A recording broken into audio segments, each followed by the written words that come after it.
I'll show you the quick and easy way how you can fix Roblox deactivating your account. Now, because Roblox deactivated your account, you must have done something, or Roblox might have mistaken you for doing something that violated their terms and services, which I'm going to show on the screen right now. Now, if you think Roblox made a mistake and they banned you on accident, then you can appeal this ban, right? Now, to appeal, you will need to submit a form. Now, the form is on here, roblox.com/support. Now, on roblox.com/support, you will have to add in your username, your first name, your email address, and then you need to confirm your email address, and then you'll have to select an issue, right? So what device are you having a problem on? So if you play mainly on PC, it'll be PC, and for the type of help category, it will be appeal, right? So it'll be one of these here.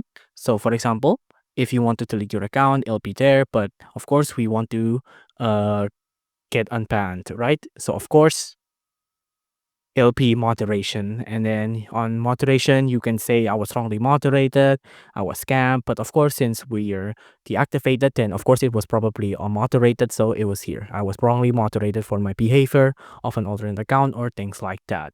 Okay, so of course, so if you want to fix your account being deactivated, you will have to contact support from this website up here. If you enjoyed this video, please do consider liking and subscribing.